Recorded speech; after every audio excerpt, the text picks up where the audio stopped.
So when guests first enter the program, they are assigned to a case manager who is their main staff contact, who will help navigate them through their time here in the program, and will also help them with their sort of individual personal goals. So each guest who walks through our door has an individual story, a personal story, and she's got different things that she's working through, and so the case manager is able to walk alongside of her through all of those things. And then once she's here, she'll have an apartment space. If she has children, she'll have space for her children to live with her. And if she is a single woman, she might share a room with another single woman. She'll go through classes. We've got a program curriculum that's broken up into phases. And so each session, she's taking different classes, learning about chemical dependency recovery, about boundaries and safe relationships, safe people, changing patterns in her life. She might be taking parenting classes if she has children living with her.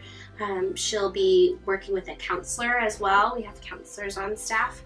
And then she'll also be spending time in our learning education center, so she's doing some work around her personal education and career goals.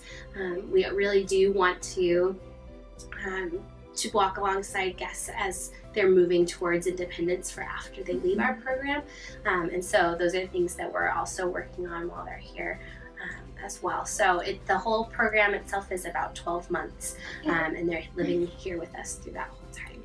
Graduation happens at the end of the program, and so as a guest graduates, and even before, they're working with their case manager, applying for some different housing options. The mission, the Union Gospel Mission, we have a few transitional housing locations that we run, and then there are other agencies that we partner with or that we can help ladies apply for. Our transitional housing, typically it's a little bit more independence than what they have here at Hope Place, but they are probably in that situation paying a percentage of their income in rent. So it's kind of a step between here and sort of a full independence. They also still have case management while they're in those transitional housing locations, so it's just kind of a stepping stone.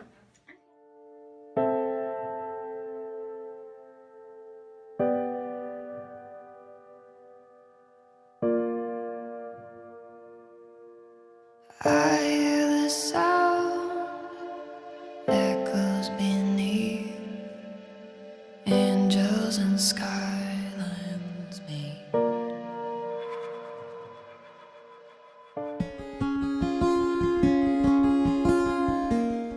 So right now I'm 39 years old, and from a very young age of 12 I started using alcohol and drugs to cover up my feelings of not ever belonging, and I just never felt right about anything, and I didn't I had really low self-esteem and just a lot of things going on in my life.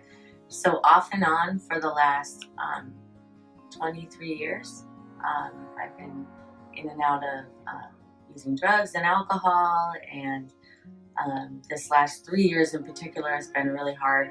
I was in a domestic violence relationship, and I kept dating the same kind of guy who was abusive, and ended up relapsing. And so for the last 3.5 years, I've been in and out of treatment centers and detox in Spokane, Washington, until I finally decided to try moving out of town for a while. And I came here to Thunderbird Treatment Center in Seattle. And from there, they told me about Hope Place, and they said that it would be a chance for me to take a year to heal, which is something I've never done. I've never spent that much time working on myself, and so I accepted, and so I'm almost at the end of my year here now, but I'm very glad that I decided to make that choice. I am really excited about all the opportunities opening up for me. I'm actually going back to Spokane. I'm working on getting into transitional living over there. I actually have my bachelor's in social work, so I would like to go back and get my master's degree. Just kind of find work right now and then try to apply to school and go back. And I always say this, but so being wrapped with so much love here from the staff, from all the guests here, I want to bring some of that back to Spokane and then, maybe volunteer for their mission over there. But I think it's just funny because I'm really close with my mom and dad. They're very supportive, and one thing my dad always says, if you want something done, you just do it. Just do it. And it's all about action. I think it reminds me that we can talk a lot about things, but it's actually the action that's going to help us change. So just something simple like that.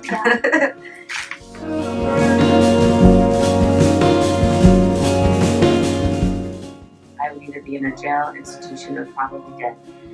So I am truly blessed because I have a new chance at life, and I have an excellent relationship with my son and my family. So I'm glad to be alive today, and I owe that to Hope Place.